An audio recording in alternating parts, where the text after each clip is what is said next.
Hi, I'm Dr. Rachel, and we should really talk about Joey.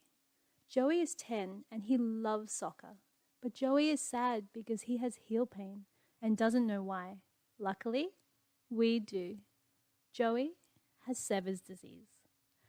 Sever's disease is also known as calcaneal apophysitis, a fancy name for heel pain caused by inflammation of the tendon attachment to the bone. The calf is made up of the gastrocnemius and soleus muscles. These muscles connect to the calcaneus or heel bone via the Achilles tendon. In children, these tendon attachments are called apophysis or growth plate. The cells in this area are highly active because they are transitioning from soft cartilage to hard bone, making the area vulnerable and prone to injury. As Joey grows, his calf muscles get longer and stronger, and this can put excessive traction on his heel, leading to microtrauma, chronic inflammation, tendon thickening, and pain. Poor Joey.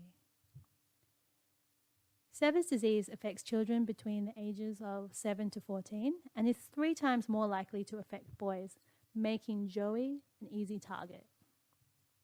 Here is a list of key factors known to increase a child's risk of developing Sever's.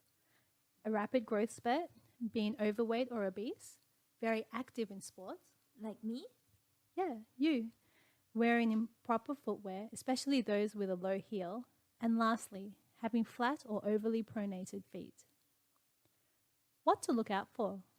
Children with Severs will complain of pinpoint heel pain that is worse with physical activity, especially running and jumping. Sometimes they come in with a limp, which is more prominent as they get out of bed in the morning and during and after sports. To avoid putting pressure on their heels, they have a tendency to walk on their tippy toes, and dorsiflexion of the ankle really hurts. There might also be some mild swelling and redness in the area. In 60% of children, both heels will be affected at the same time. To diagnose Joey's injury, I took a thorough case history and physical examination. I performed a mediolateral compression, or otherwise known as a squeeze test, on his heel. Ow, that hurts. And as you can see, was able to elicit his familiar pain. At this stage, an X-ray is not necessary as it will be unable to show cartilage inflammation. However, in rare cases, imaging may be needed to rule out sinister diseases such as an avulsion fracture or a bone tumor. What can Joey do? Well, he can try RICE. Rest, ice, compression, and elevation. This will help with the swelling, and he can also rub some topical anti-inflammatory gel over the painful area.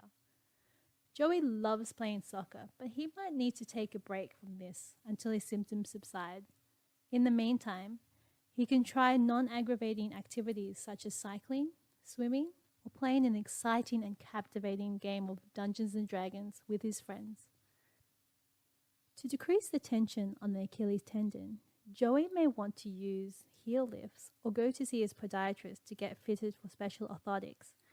If Joey was overweight, Hey! which he is not, he would benefit from weight loss, which could be achieved through regular moderate intensity exercise, as well as adopting a healthy diet. Joey is an active participant in his recovery. He understands the importance of performing calf stretches and strengthening exercises as part of his rehabilitation. And we have also referred him to his osteopath, Dr. Big Kev, for manual therapy. In severe cases, immobilization in a cast may be necessary, but luckily for Joey, this is not the case. In fact, we have some great news for Joey. Sever's disease heals on its own.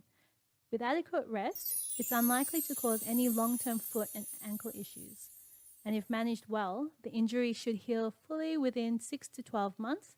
And once the growth plate closes, usually at around 14 years of age, Sever's disease will no longer occur. Goodbye, Goodbye, Severs!